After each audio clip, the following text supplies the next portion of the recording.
Alright, so this will be a post-commentary of sorts for my most recent Shadow of the Tomb Raider any percent PB. We'll first go straight into it here.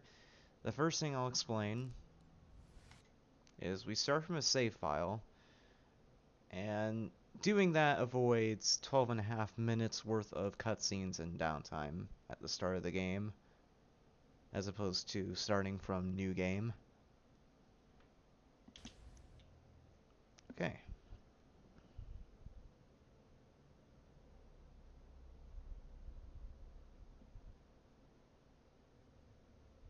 Jonah, they've entered the dig site. Alright, so we start off here. This game kind of leaves off where Rise of the Tomb Raider starts where Rise of the Tomb Raider left off. There's this group of Trinity soldiers that are trying to invade this tomb to get an artifact called the Silver Dagger, and taking that Silver Dagger yields very bad consequences. So we want to try to prevent Trinity from taking that dagger. You're supposed to shoot this Trinity guy here and then rescue the hostage, but by shooting at the ground there, that startles the Trinity guy, so we can just avoid a 5-second or so cutscene where Lara rescues the hostage that the Trinity soldier was trying to kill. Yeah, we're gonna go out of bounds there. That's something you'll see me do pretty frequently throughout the whole run. The Tomb Raider reboots, this game included, are very broken video games, and we can take advantage of that to go through the game very, very quickly. With this out of bounds here, I'll run to this spot right here, and then do a bit of a leap of faith into that blank space there, which will let me hit a checkpoint. Hitting that checkpoint will get me into the Skull Caves here to start the Hunter's Moon quest. And I had to reload there as soon as I loaded in after hitting the checkpoint, because otherwise this area won't be fully loaded.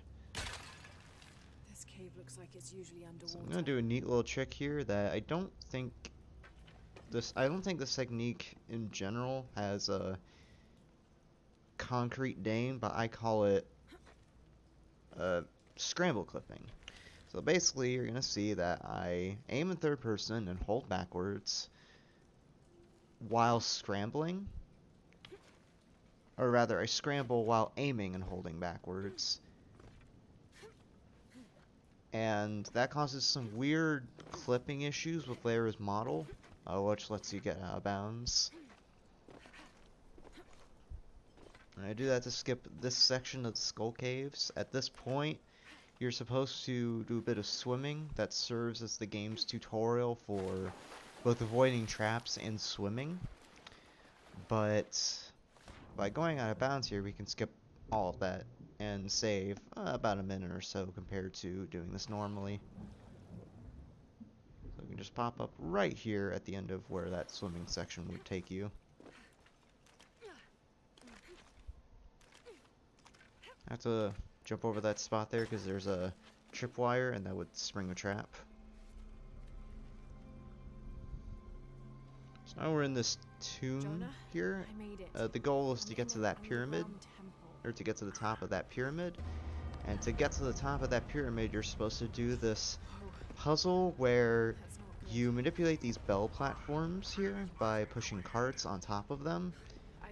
And we'll do a small part of that puzzle, but we're gonna skip a large amount of the puzzle. And you'll see how I go about doing that pretty soon here.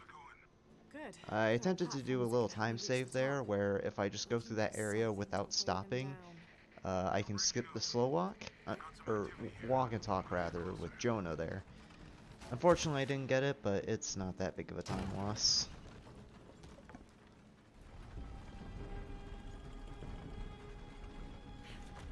So yeah, that little bit where we push that cart down, that's about all of the bell puzzle that we're gonna do.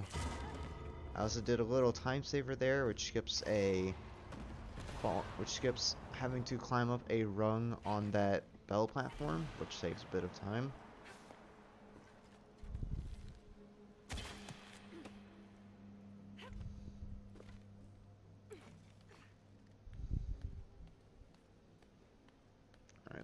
use this rope to climb up, and I'm going to drop down, which will trigger a checkpoint right there.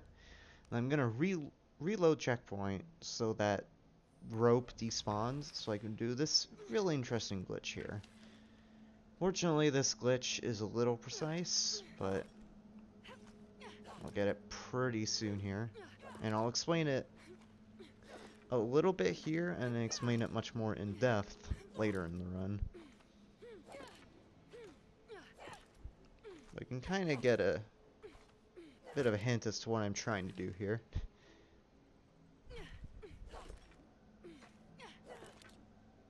Right, there we go. And now we're in the air.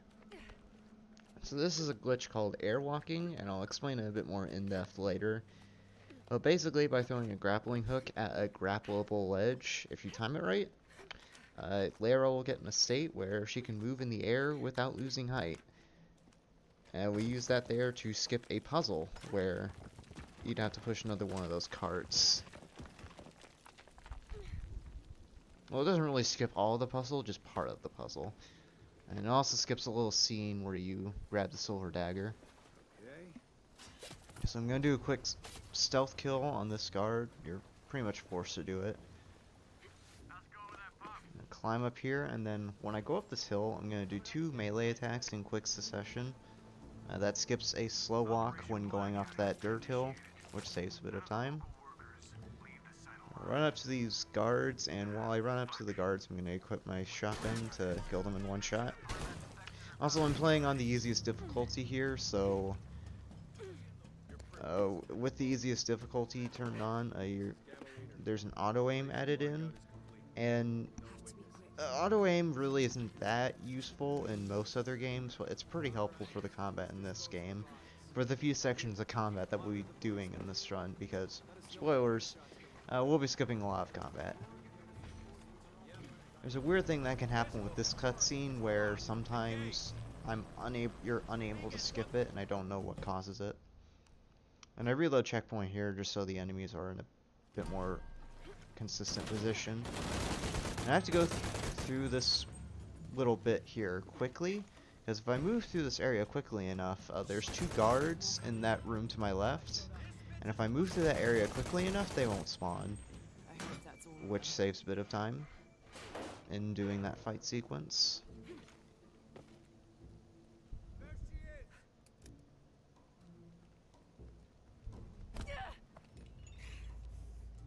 So that's the end of that section done. Now, what happened in the tomb that we skipped is Lara took the silver dagger. And I said before that taking the silver dagger yields very severe consequences, and those consequences are inadvertently starting a mine apocalypse. So, a running theme in the Tomb Raider reboots is Lara just has a terrible, terrible time. And I feel like this game tests the limits of that, because, you know, in the other games, she gets hunted down by Trinity, this paramilitary organization. But in this, she inadvertently starts mine apocalypse, which is a bit of a stretch, admittedly.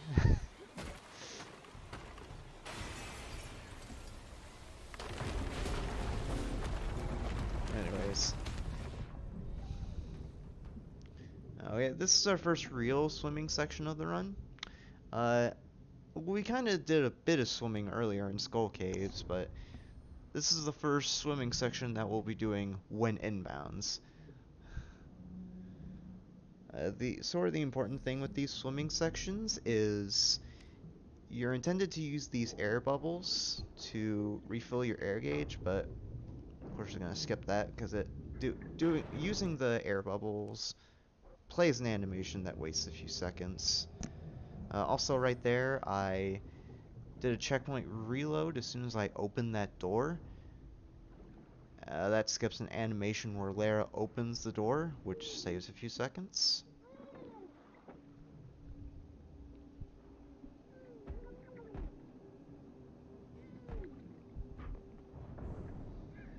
Alright, and this section right here is sort of a timed running section. It's not really a timed running section, it's more like a timed swimming section. The movement itself is pretty straightforward. You basically just want to make it so that Lara doesn't bump into anything on the way down.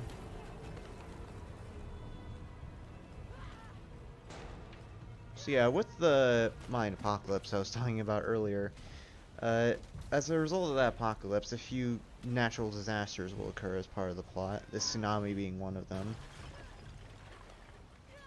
There's one other chase sequence, or timed running section rather, that will involve that sort of thing. Like later on in Mission of San Juan, there will be a landslide.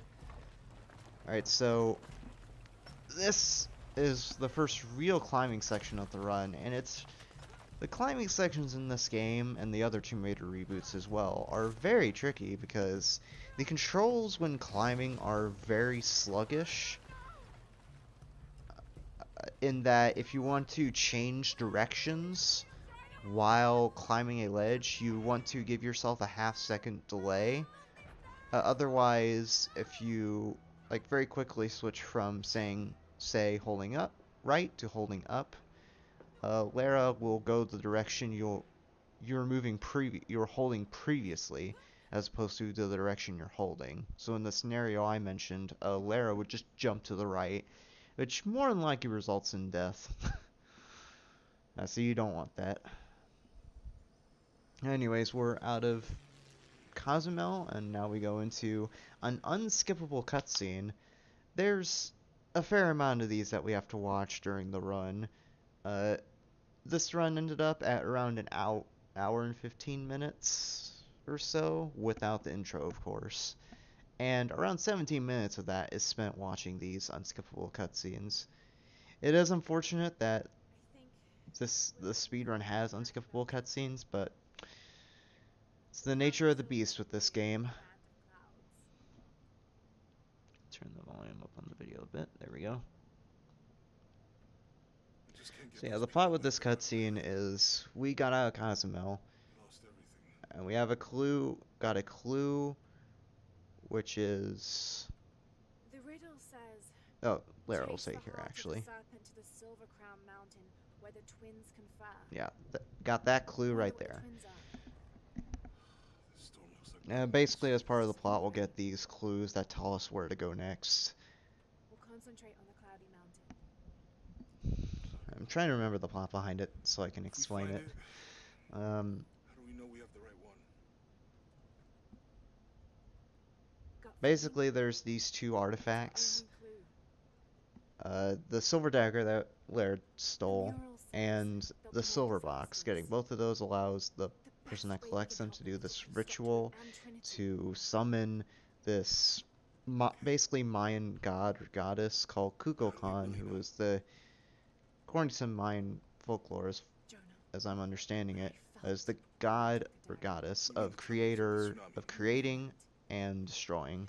Creation and destruction. Yeah, I think I got that right. That it's not practical. I know that it's hard to believe, but you need to trust me.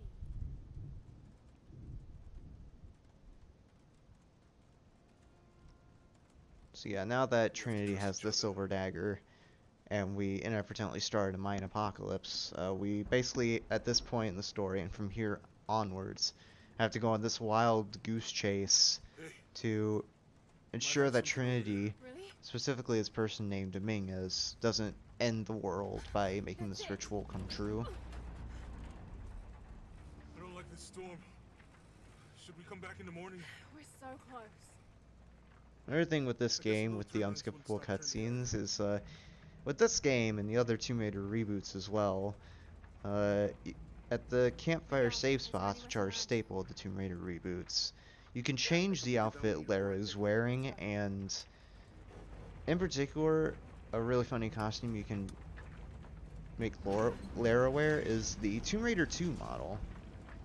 And the cutscenes with the Tomb Raider 2 model are hilarious. Also, our pilot, Miguel here, is going to meet an unfortunate end. Something just breaks through the window and smashes him in the head.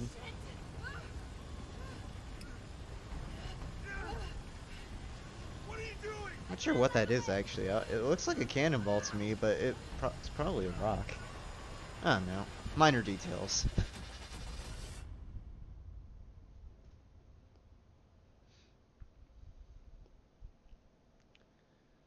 Alright, so we're gonna load into Cozumel, or not Cozumel, Peru here. Specifically the Peruvian forest, Peruvian jungle rather. This section of the run, at least for the first 8 minutes or so, is pretty straightforward. The important thing for this early section of the game, since it is pretty straightforward and largely glitchless, the important thing is to make sure that I grab some supplies, because I'll be needing to craft some things later in the game. And in particular, I'll need to craft a gas canister later in the oil fields. So right there, I picked up an achio, which is a healing item, I'll keep this and then plenty. hardwood, which will let me craft arrows. Hello? Anyone? Arrows are somewhat important, they're not terribly important, because there's plenty of opportunities to craft arrows and get the hardwood needed to make arrows. But the important thing is the cloth that we'll be getting later, because that's what I'll need to make the gas canister. Silver Crown Mountain. I'm getting Like I said, this closer. section is largely glitchless, but there are some things we can do in this section to speed it up a I bit. have to get to them. Like right here, I can do some jump dodges to save a bit of time.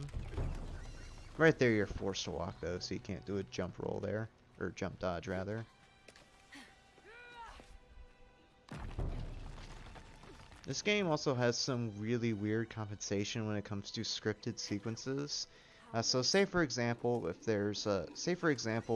when you grab a ledge, there's a cutscene that's supposed to happen where you hang onto the ledge, like there's one at the end of Cozumel, for example. If you're falling off, Lara will teleport to the ledge you're supposed to grab onto. Someone must be around. Hello? It's really weird, and I didn't get it in this run, but I have had it happen in previous personal best runs. Part of the plane landed here. So yeah, the idea with this section is we have to get our gear back Maybe a piece of so we can scrap. progress, but it's held up by these 2 ropes. So we have to find a knife to cut down those ropes. And we find a knife in this airplane propeller. So we have to do sort of a quest here to both, well, 1, get the knife, and 2, to sharpen it enough to where we can cut the ropes. So we'll grab the knife here from the propeller. There's an eel here that's going to try to attack us. And of course we're going to stab it to death, as Lara does with most animals in the Tomb Raider reboots. And the interesting thing with the QuakeTime events that I haven't mentioned yet is they do have there is an auto mash option for the QuakeTime events, but from what I could tell, there's no real speed difference between manually mashing and just letting the auto mash do its thing. So personally, I just auto mash. Right, so we're gonna break open those boxes, which are in consistent positions on every playthrough, so I know where they are. And I try to cut this rope, which triggers the campfire, or rather the objective to interact with the campfire. I'm gonna upgrade to the makeshift knife, which is a mandatory upgrade, and in the same menu, I'm going to get the skill Riposta's Drop, and the Riposta's Drop will let me use the roll, which is a very useful skill for this game because it'll allow me to do really fast movement starting now. So from here on out, for most movement when I'm not breaking the game, I'll be jumping and rolling repeatedly, and that's the fastest way to move Lara around in these games. I believe jump rolling exists in Tomb Raider 2013 as well.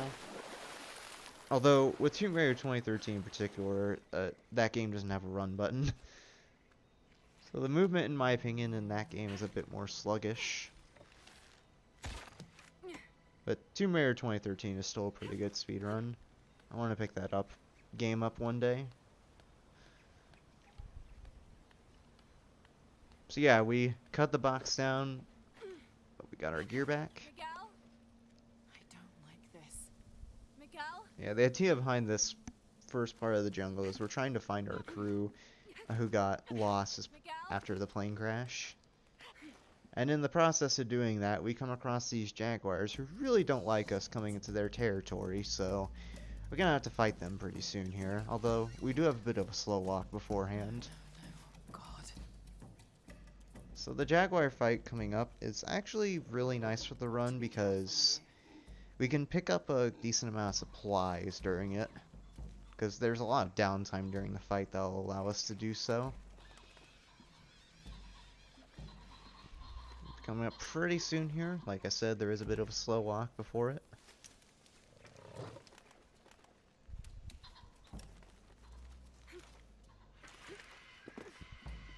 But a few jumps in there to save a bit of time.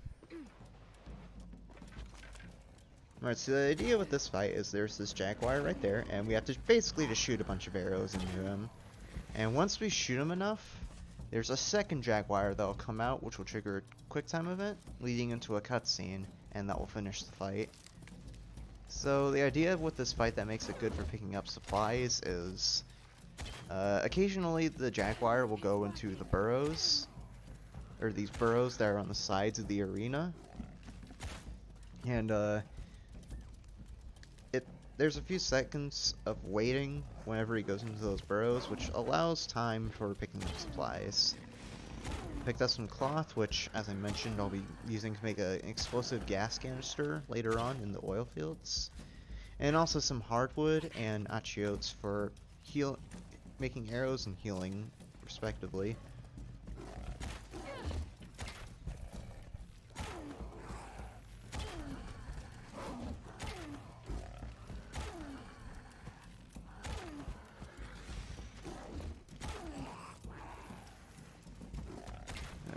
Shot the Jaguar enough so that second Jaguar comes out. Do a bit of a quick time event here, which triggers a cutscene where we stab the Jaguar, which of course we can skip. And the game forces you to heal by putting you at low health there at the end of the fight, which is the game's tutorial for healing. And we'll make our way through the forest again, or the jungle rather. I keep saying forest when it's actually a jungle. So there's that wreckage there where our friend Jonah is, and after we reunite with Jonah, we're going to do the first major skip of the run, which ends up saving around 15 minutes as opposed to doing this section normally. It's going to utilize that glitch I did in the tomb in Cozumel, and I'll explain it more in depth once I actually get it. Before then, though, there's a really tricky jump I have to do here. It's a lot tighter than it looks, but I got it there. So, like before with the previous airwalk, I'm going to throw a grappling hook at the ledge, and hopefully I got the airwalk, which in that case I got it there. So, airwalks are a little tricky. They're not really random, but they're so incredibly precise that they might as well be random.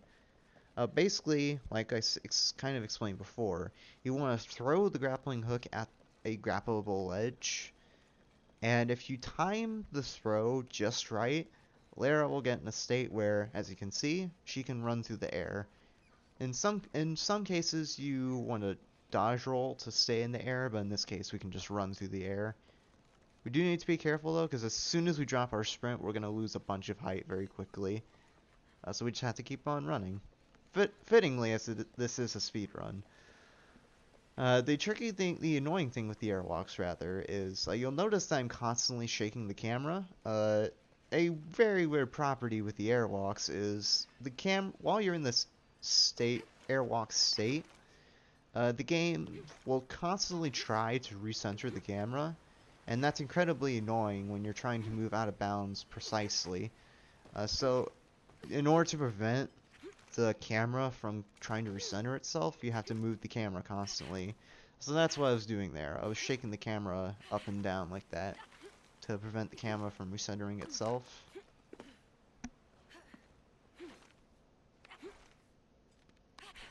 Alright, so we're almost at the next town here. Just have to do some more jump rolls.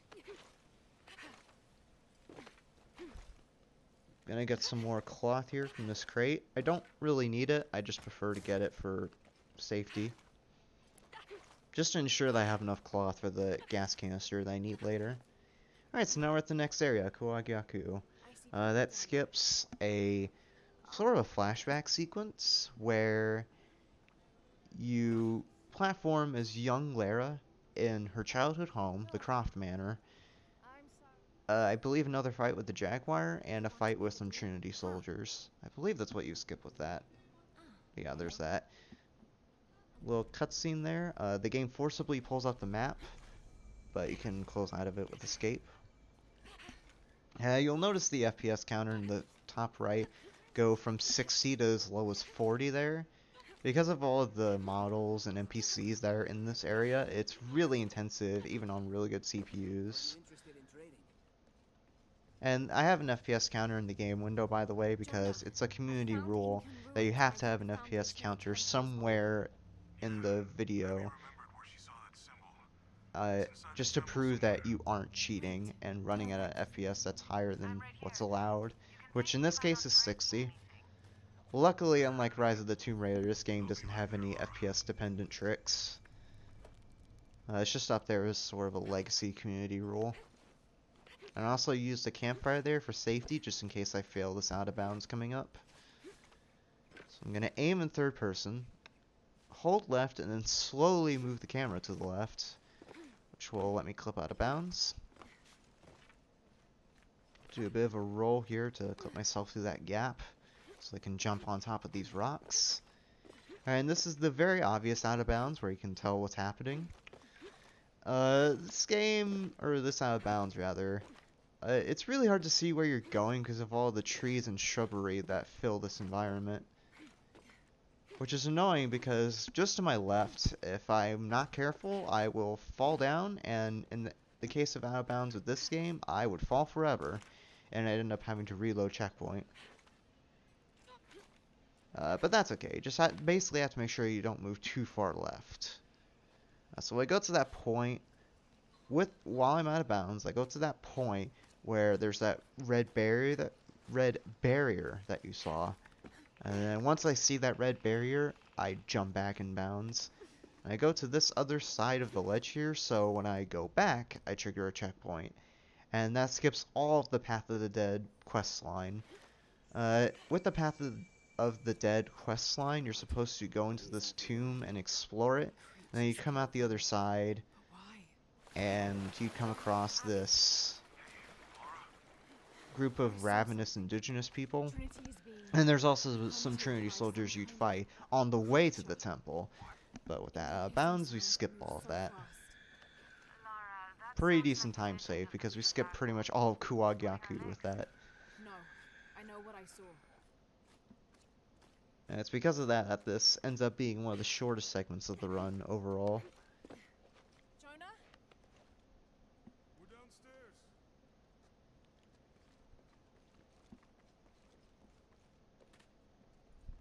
And then we have another unskippable cutscene, Have you been down there? but We were waiting for you. luckily this one isn't nearly as long as the other unskippable cutscenes. This one's just about a minute long, maybe even less than that.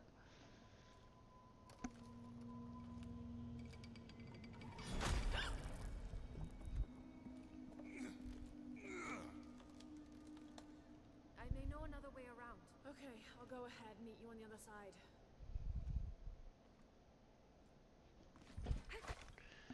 Alright, as I go down these stairs, I'm of course going to do more jump rolls. Alright, and then we have our next swimming section of the run.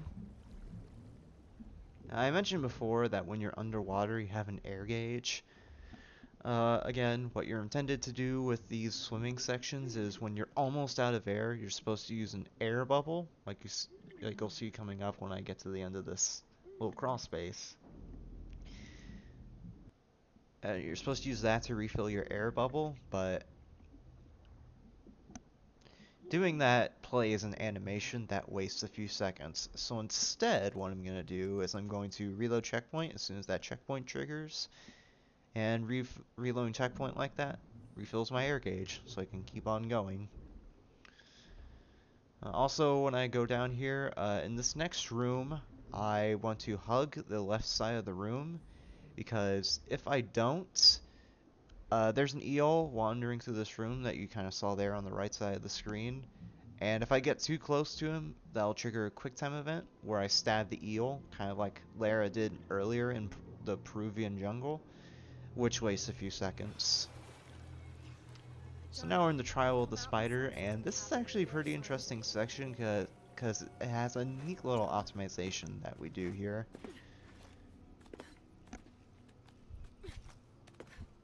Again, we have some more climbing to do, and the climbing controls are really clunky.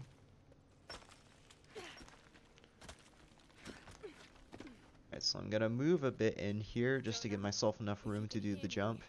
There is a walk and talk there that we end up triggering, so we have to wait until it finishes. So the idea is I jump, and then I grapple at that ledge to hopefully rappel up to it.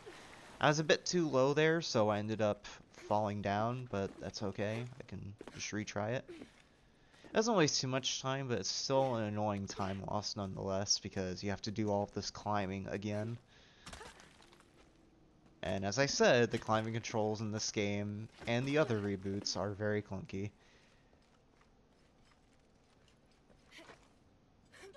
I got it this time though, so we're good.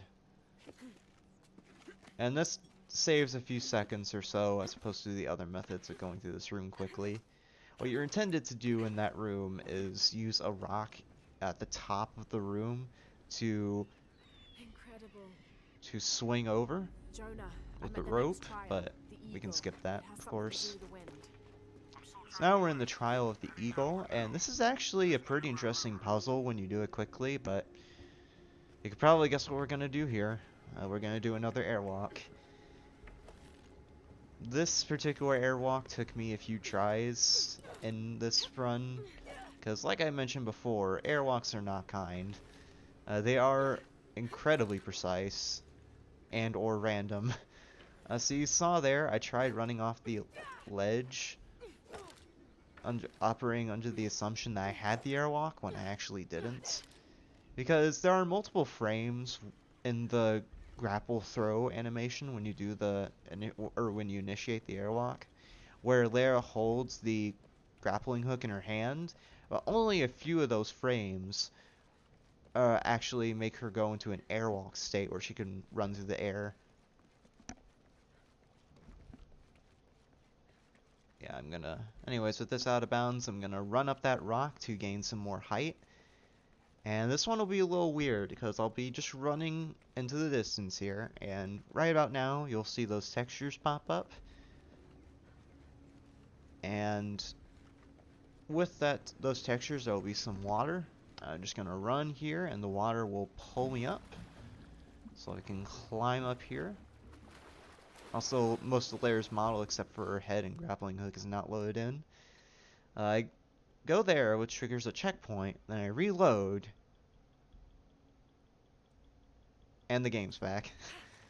And that skips all of the Trial of the Eagle puzzle.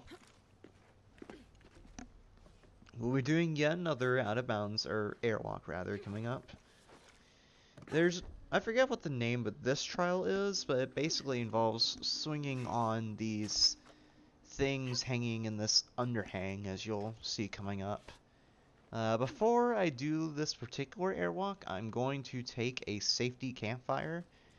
The neat thing about the campfires is not only do they let you upgrade skills, change costumes, and things like that, it also creates an extra checkpoint that acts as its own separate save, which is very convenient because if I happen to fail this skip, I would lose a bit over a minute. So this checkpoint, or this campfire rather, will give me a checkpoint to revert back to if I happen to fail this skip coming up. So I need to grapple that axe in order to avoid Lara focusing her grappling hook on that thing, which would prevent me from doing this airwalk. Again, I initiate the airwalk by throwing the grappling hook at the ledge, and we're gonna run through some air again.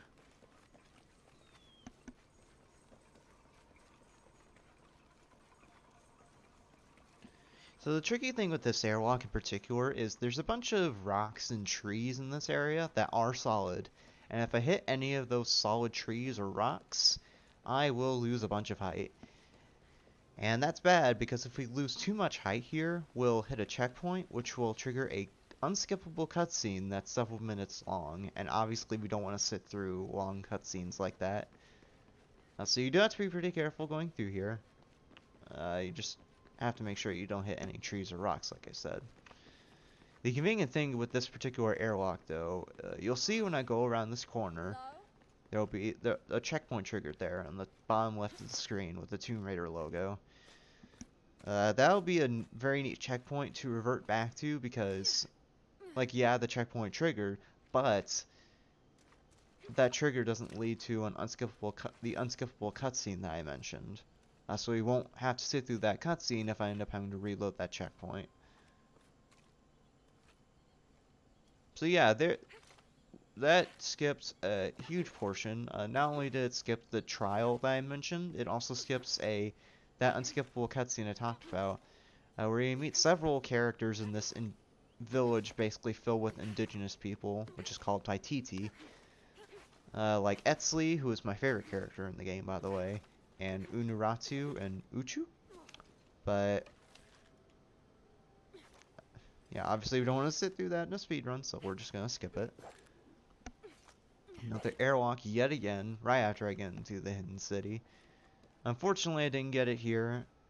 Generally a cue you can look out for with the airlocks is if Lara has the grappling hook in her hand, which is the indication that you might have an airlock, and the camera moves to either the left or the right when you try to move, that's the indication that you have the airlock, because the camera moving to the left or the right is the camera trying to recenter itself. Of course, again, I'll be shaking the camera just to keep the camera from recentering itself. For this skip, you actually can do a skywalk instead, which is another glitch you can do in the Tomb Raider reboots, but it's really hard, so I opt to go for the airwalk instead, which is a lot easier. So I can get on top of this pillar. I line myself up with the bow there to get the jump and then that climb. And I'm going to do some platforming on these rocks, which is a little tough, especially on this part right here, because Lara just wants to have a good time by falling there. This particular jump is really tricky, so you'll see me fail it a few times here, trying to get up this rock.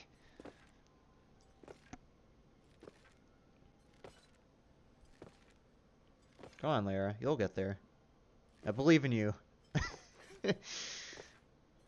There we go. Just have to go to the right a bit. So I'll get to that top rock and then jump and bounds immediately after that. That jump is really scary because at any point during that I could have fell down into that lake that I was near just a bit ago. And that would mean I'd have to do the entire airwalk from the beginning, which wouldn't be good. Because trying to initiate the airwalk is incredibly annoying. Alright, so that skipped a huge portion of the game. That skipped an entire tomb. So another time running section through Paititi.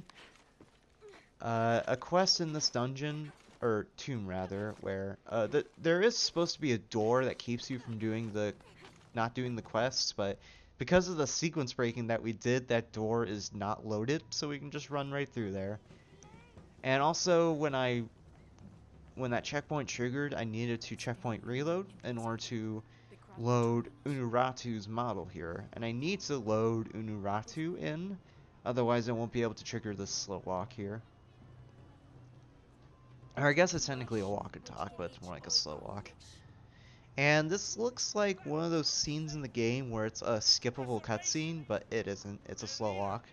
So you do have to actually hold forward while moving through here, even though it looks like something you can skip. If only there was a skip for this, because that would be great. This is like a minute and a half to 2 minutes of just walking forward. So yeah, I guess I can explain a bit more of the plot at this point. Considering that we sequence break this game so much that the story isn't going to make sense. Basically, there's this guy named Amaru, or Dominguez. He is a part of this fanatic cult that worships Kukulkan that I mentioned earlier. Trinity decides to take advantage of Amaru and use them for their own dirty deeds in trying to create a world in their image, which in this case means doing the ritual with the silver dagger and the silver dagger and the box. So we see that here. Obviously, they, as part of their ritual for worshipping Kukulkan, we see all those bodies piling down at the base of the pyramid. Amaru's a bit of a crazy guy. You come to learn that in your casual playthrough of this game. All these people believe him. They are afraid. Although in a speedrun we only see him twice. Or I guess 3 times technically, because there's one cutscene at the end of Mission of San Juan where we see Dominguez.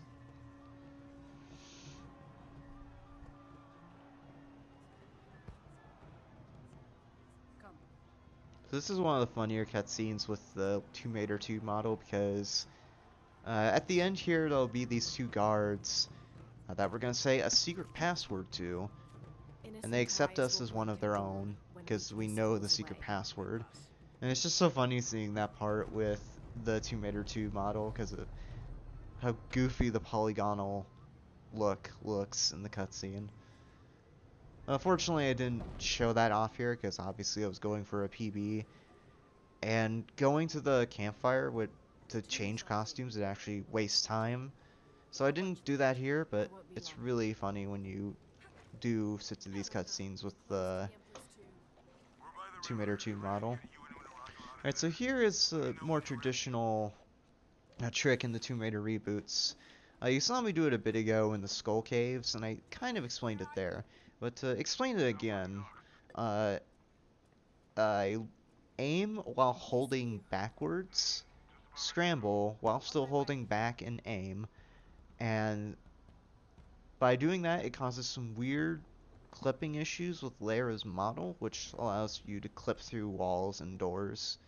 And so we use that there to skip another tomb and a fight sequence with some Trinity soldiers. And apparently Unuratu died while we fought Trinity, even though we didn't actually fight them. For all we know, she's still fine. Don't worry about it.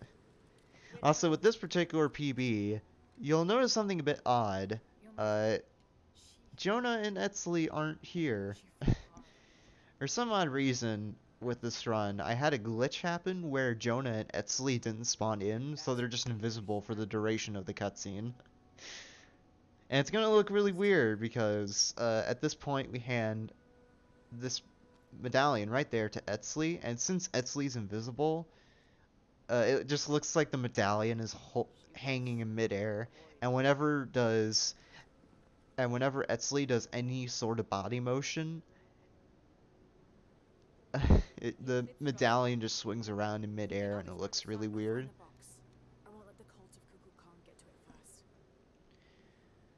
Alright, so there's roughly a 20 to 30 minute section of game where we do a bunch of sequence breaking without many breaks. And that section of the run is pretty much over by this point.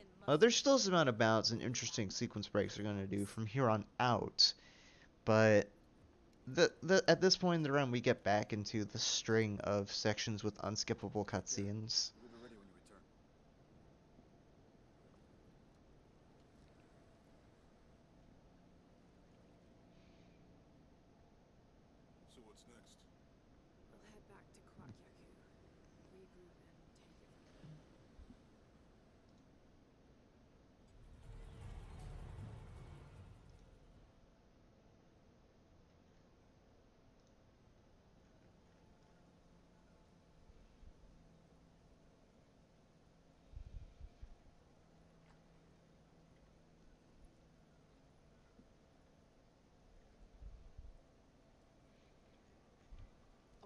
Alright.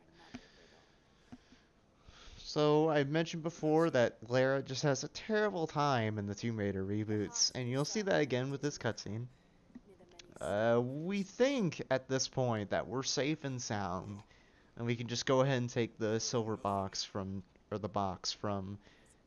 not the box, but the silver dagger from Trinity. But, you'll see in a second, that Trinity is still after us. There will be this helicopter that comes out of the background and tries to shoot down Lara and Jonah right there.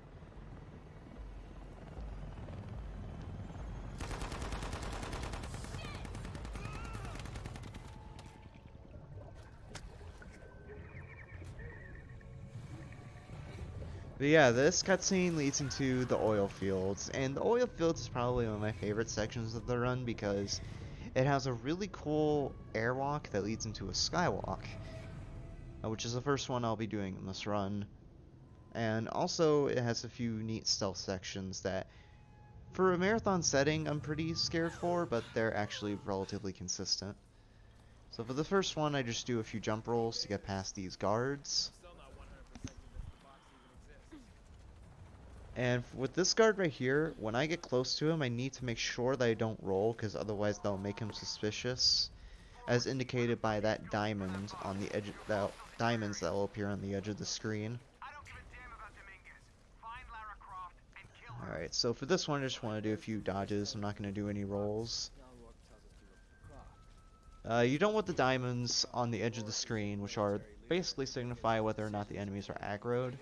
To get to red, because that means they're alerted and they're going to come after you. So you don't want that. Alright, once that checkpoint appears, I'm going to checkpoint reload. That skips a little animation there. I'm going to do the next airwalk, which will lead into a skywalk. At this point in the game, we're supposed to have a piece of gear called the overhang climbing gear. And doing that would waste 45 minutes. So instead, we're gonna do this. Like I mentioned before, with airwalks, we have to throw the grappling hook at the ledge to initiate the airwalk. And if I time it right, I'll get in the airwalk state that we're looking for, where Lara can run through the air. And again, the indication for it is whether or not the camera will move turn left or right. And in this case, as I run through that stump, I look to see if the camera turns right. And if the camera doesn't turn to the right as I run up to the stump, I know I don't have the airwalk. So I just go up to this ledge and try again. Unfortunately, with this particular run, the airwalk didn't play nice.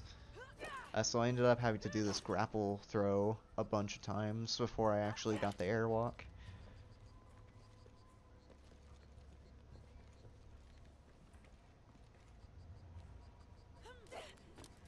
So yeah, like I mentioned before, we're at a bit of an impasse at this point because we've secret braked so much that we skipped the overhang climbing gear. So how are we going to get past this section? Well, first off, we're going to do an airwalk. I kind of have to run up left against this wall and then turn the camera to the right gradually to get myself up there. Then I'm going to initiate a skywalk, and I'll explain how skywalks work afterwards. Basically, I initiate the skywalk once I get past that cliff face, and then I do a bit of movement that you just saw me do there to consistently gain enough momentum to get to this ledge right here, and we'll get back in bounds after that, and that skips the overhang climbing gear. And with that last part where I was slowly turning the camera to the left, you want to be very careful because near that waterfall is a death plane, and obviously once you hit that, you instantly die. And here with this bit, I want to wait until that aggro diamond, I guess you could call it, goes away so I can throw that bottle so that other guard gets distracted.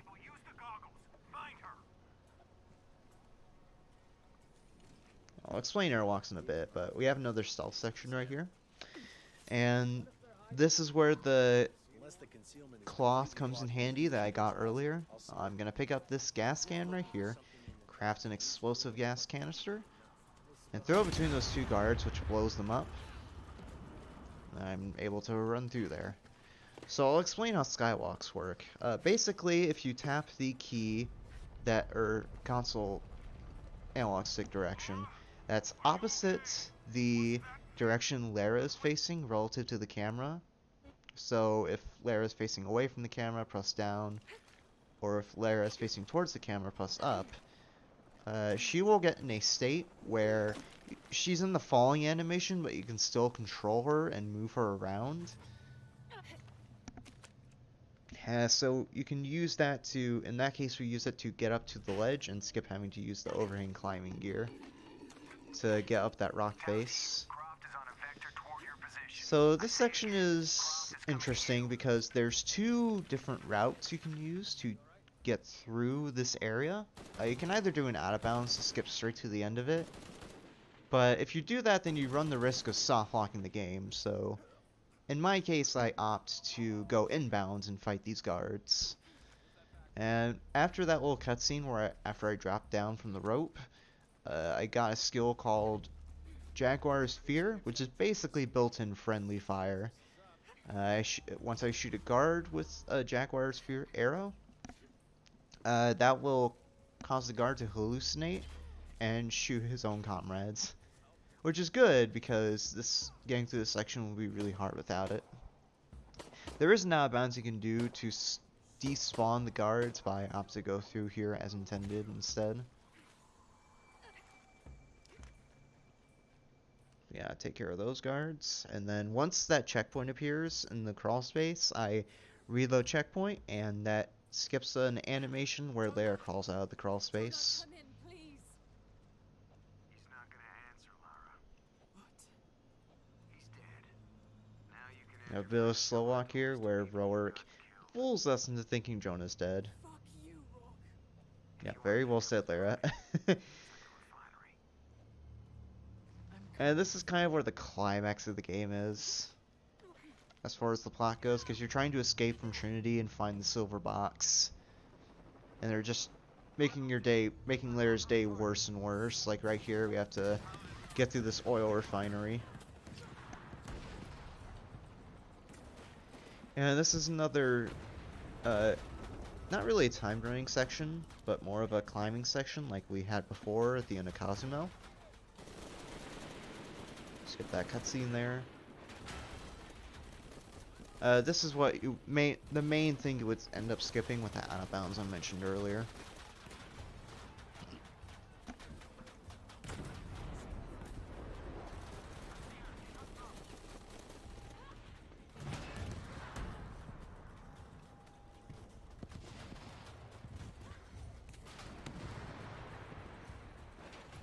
So yeah.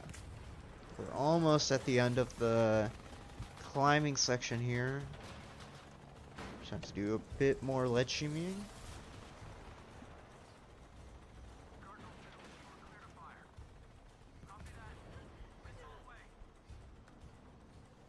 So we get to the top there's going to be a cutscene which you can skip. And as soon as I gain control, I'm going to do a bunch of jump rolls here. What I was aiming for there was to get ahead of the bridge before it collapsed, which saves a few seconds. Unfortunately I didn't get it, but that's fine. So now we have a bit of a fight sequence here at the end of the oil fields where I basically have to shoot all the guards as soon as they spawn. That'll cause some explosions to happen, which will bring down this helicopter here that's shooting at me right now. And I'll kind of just chill there in the corner while we take care of these guards. I believe you have to hit the helicopter 3 times with explosions, and the helicopter will come down. And I do that by just shooting down the guards. And when the helicopter starts shooting at us like that, I hide behind cover just to make sure he doesn't kill me. Because the helicopter does a lot of damage to you. And yeah, the fight's already over.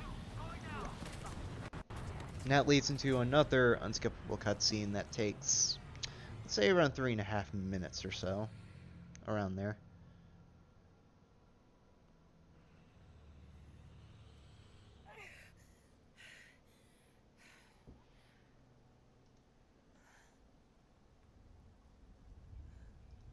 And with the Tomb Raider 2 model, this is one of the funnier cutscenes because at this point in the cutscene where Jonah appears in a second, Lara's gonna break down and cry. And the crying, and the portion of the cutscene where she's crying just looks so, like, emotionless with the Tomb Raider 2 model because of the emotionless face on that Tomb Raider 2 model.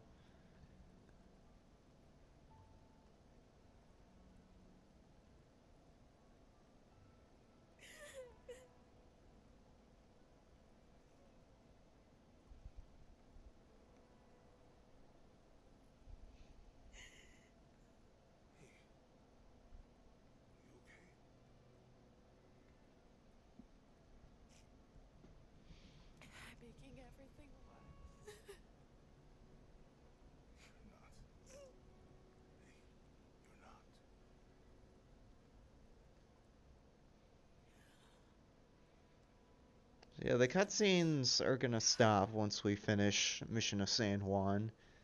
After that, though, the run is gonna be relatively cutscene free. There's only like one more we have to watch after that, and that's right before the final boss. I don't know. The rest of them we can skip. What was that clue? Part of the It's circle. unfortunate that we have to watch these, but The heart of the it's a necessary evil. Not much you can do about it. And what kind of cup are we talking about? Some kind of chalice? Chalice, that's not very Mayan.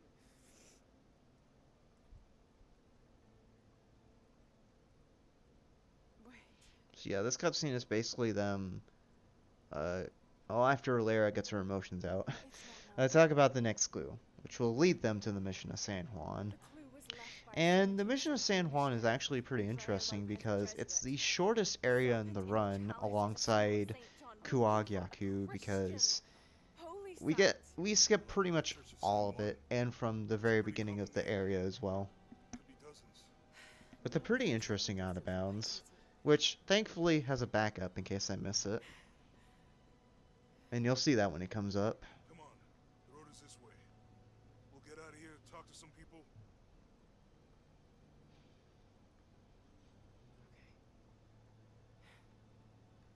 What would I do without you?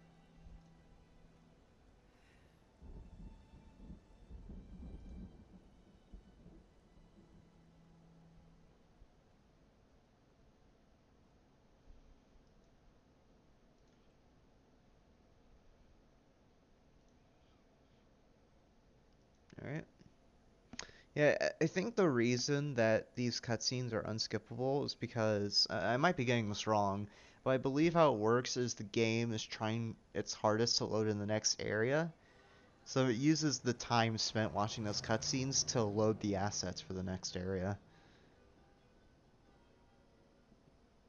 Which is fair in my opinion, because this game is pretty intensive, even on really good graphics cards. My friend Sarah's an archaeologist. She works near here. So yeah, we can't skip most of that cutscene, but we can skip the end portion of it for whatever reason. Alright, so you're supposed to go to this church to find a chalice, which will lead you to the silver box. Or rather, do a puzzle that'll lead you to the silver box. But we're just gonna divert off the path a little bit, and instead try to clip out by holding down left and moving the camera down left as well, in order to get out of bounds. While this method is relatively consistent, it's still really finicky because the clipping method with the palm tree is really finicky as well. Yeah, so after I get out of bounds there, I'm going to do some jumps on these rocks. I'm going to pause for a moment here to let the map load in. I'm going to try to do some jumps on top of these steeples. Unfortunately, I messed it up and I fell in bounds, but luckily there's a backup for it, which will involve me checkpoint reloading once that dialogue from Rourke plays. I'm going to shoot 4 dudes here with arrows. And then this last one I'm going to shoot with the assault rifle. And this clears the area just so I don't die when doing the gate clip. So I don't have a bunch of dudes shooting at me. Same as the scramble clip from before. Scramble. And after I change the camera angle there, I hold down left and move the camera to the... or down right rather, move the camera to the right. And that clips me through the gate. You can actually do that same style of gate clip in this fight sequence right here, but if you do that, you soft lock the game, because there's a cutscene after this fight sequence, and that cutscene won't trigger unless you kill all of these dudes. So we do have to do this fight sequence, unfortunately. Well, luckily this fight sequence is pretty quick. We just shoot them down with some assault rifle shots. Then I grab some ammo from the dude's bodies just to be sure that I have enough to kill the remaining guards. And you can see once I get in this room that the lighting all of a sudden becomes unnaturally bright. It's a really weird thing with this room. And I'm pretty sure that happens even if you go through this area normally. It's a really weird lighting effect that happens here.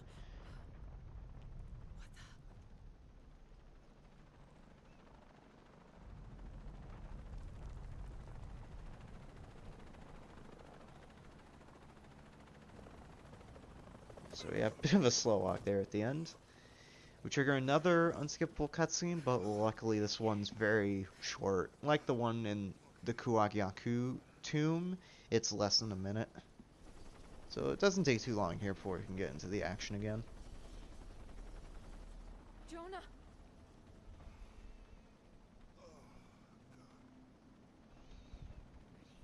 Oh, yeah.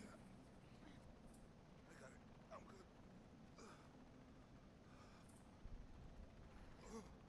What the hell were you thinking? If I was you, it would have worked.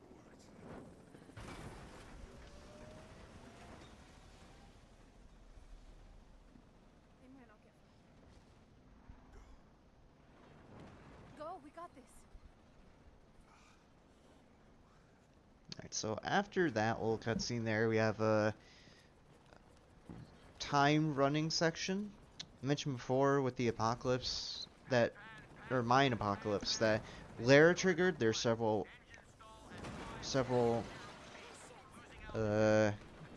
cataclysms that are going to happen, or natural disasters rather, that are going to happen. So we'll have a landslide here in this time running section. The idea behind this time running section here is, well, obviously you want to jump roll to optimize your movement through here, but you want to try to not jump roll too much, because if you do that, you will outpace the breaking apart of the ground here and more than likely fall to your death. Also here I had a bit of a mistake. I pressed jump to jump, or spacebar to jump, but I pressed it a tad bit too late, and so the game ate my jump input and I fell to my death.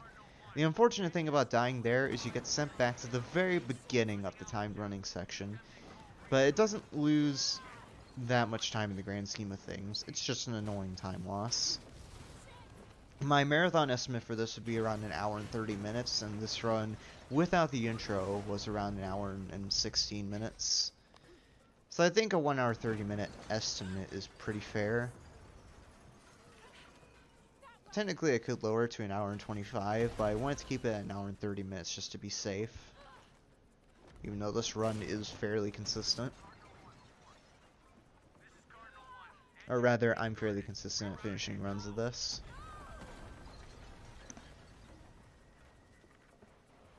The rest of this time running section is pretty straightforward. If I was doing a marathon run of this, this would definitely be a good point for donations.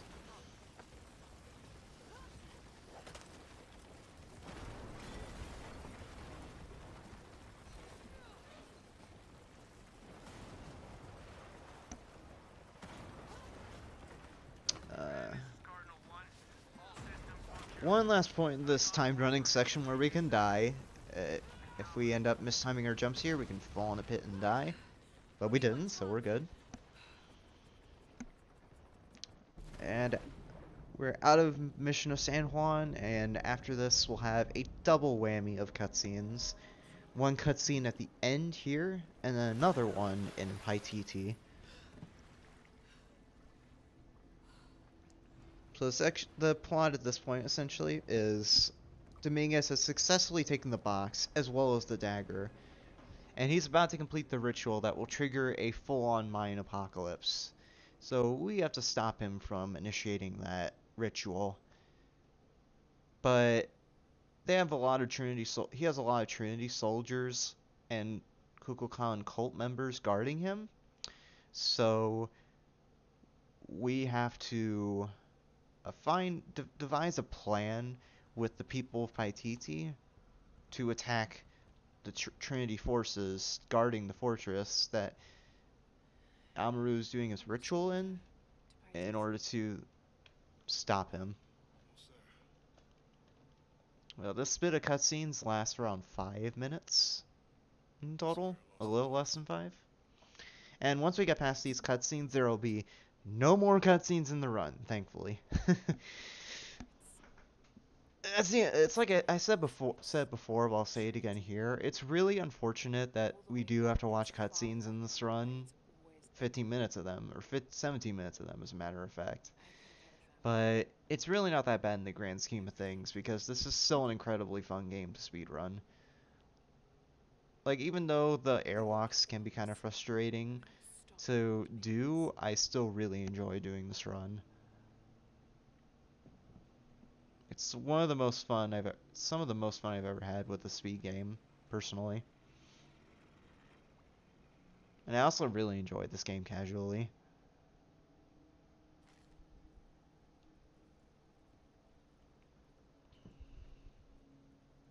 Your Highness. Lara. Where's the box? Amaru has it.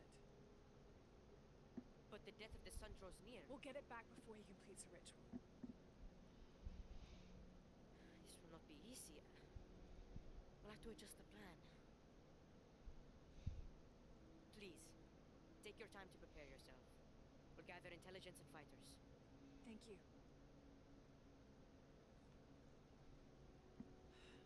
I'll stay here in La Nuchua and let me know if you need anything.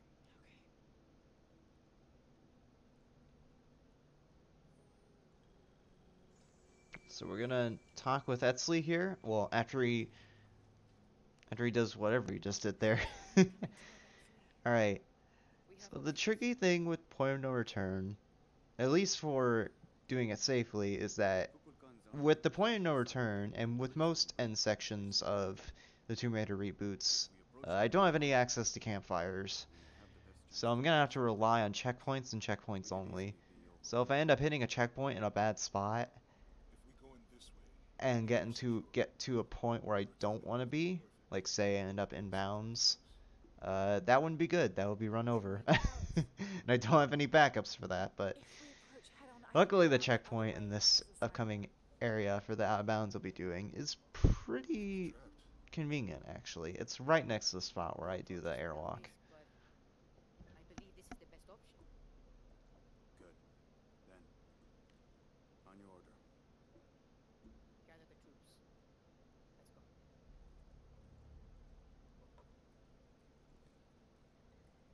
So with the point of no return, oh, actually I can explain the out of bounds while I do it, because the airwalk takes a good 3 minutes to do. It's probably the longest airwalk in the entire run, Your path lies that way. with the second longest being the airwalk I do up to Paititi. I want you to have these. For luck. Etzli, I can't. After today, the eclipse will no longer represent us. We keep the sun, but you remove the shadow. Thank you.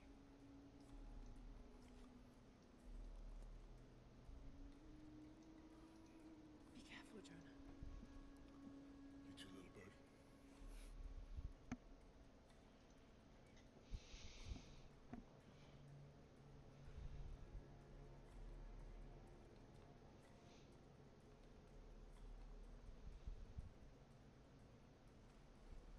Alright, we're finally out of cutscene land. No more cutscenes, except for the final boss. Now we'll be doing a bit of swimming. There's about 2 minutes of this until we get to the good stuff. As soon as I squeeze through this crawl space, I'm going to do a bit more swimming. Once I get past this air bubble here, I'm going to get a checkpoint, which of course I'm going to checkpoint reload off of to refill my air gauge. And in case you didn't have enough of that, we're not going to do just one checkpoint reload to refill our air gauge. We're going to do 2. So we'll do another one coming up once I get through this opening here. Once I get through this opening, there will be a checkpoint, which I checkpoint reload off of. And once again, that refills my air gauge.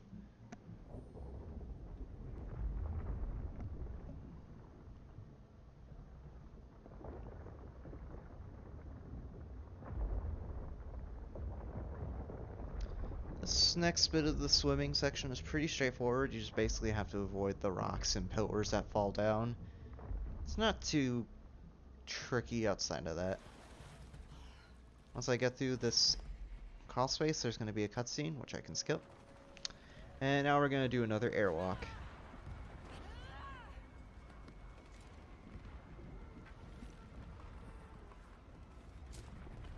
I have to craft some arrows here to get Lara in the correct aiming stance for the setup.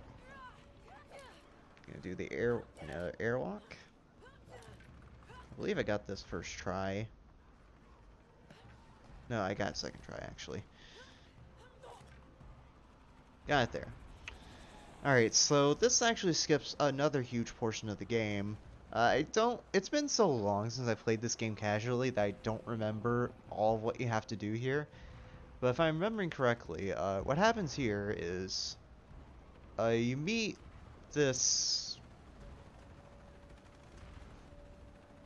basically this comrade of, not comrade, but, this person that's supposed to be the living embodiment of Vishel, who's one of the goddesses mentioned in that apocalypse prophecy that I talked about earlier. It's really weird. So basically, you meet up with that character. That character, again, Ishel, or Shakshel rather, I believe is her name. She has her minions of sorts help you defeat some Trinity soldiers. There's a puzzle you do to open a door. Rourke, who we came across in the oil fields, gets his just desserts and gets killed.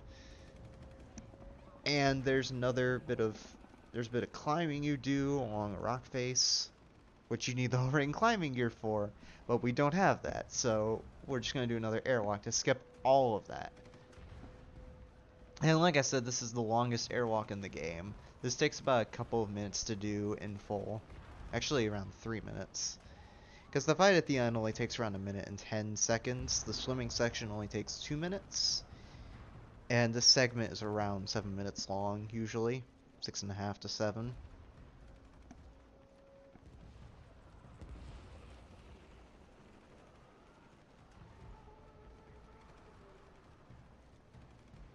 Alright, so basically I just want to use that airwalk to go over here to this mountain. This mountain has some really weird level geometry, same with the rock that I was climbing up earlier, such that I end up having to do some weird zigzag movement that you'll see me do right here.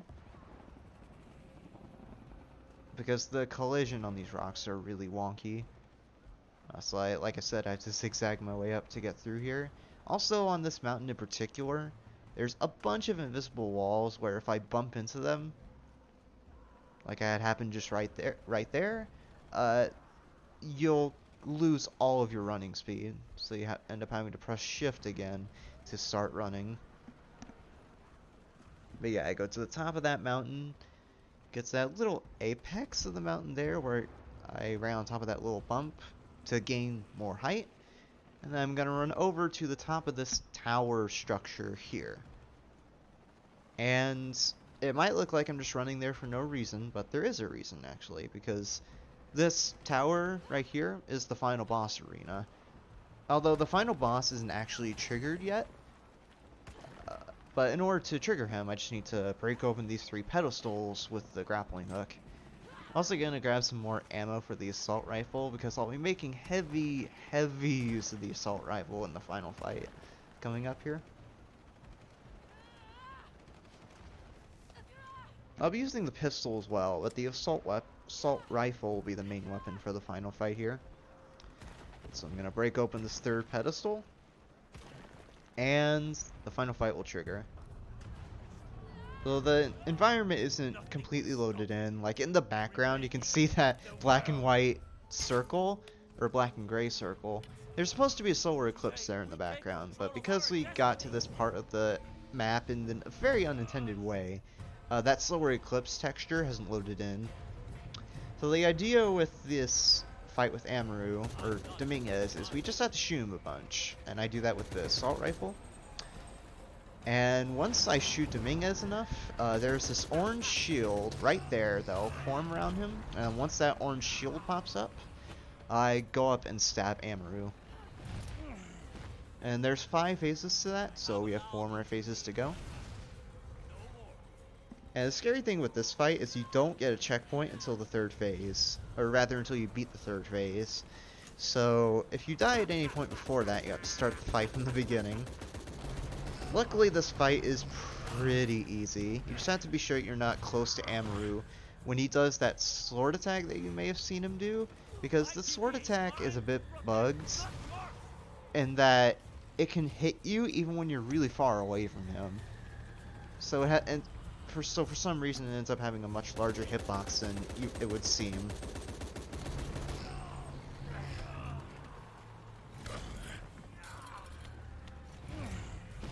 So yeah, once I beat the third phase there and I get that dialogue box, a checkpoint is going to trigger. I'm going to reload that checkpoint just so I have more ammo for the remaining 2 phases. And I'm going to return to my usual routine in this fight of shooting Amaru to make the orange shield trigger. Alright, one more phase, and time for this game is when I shoot Amaru or stab Amaru for the final time. So we're on the last phase, so the end of the run is coming up.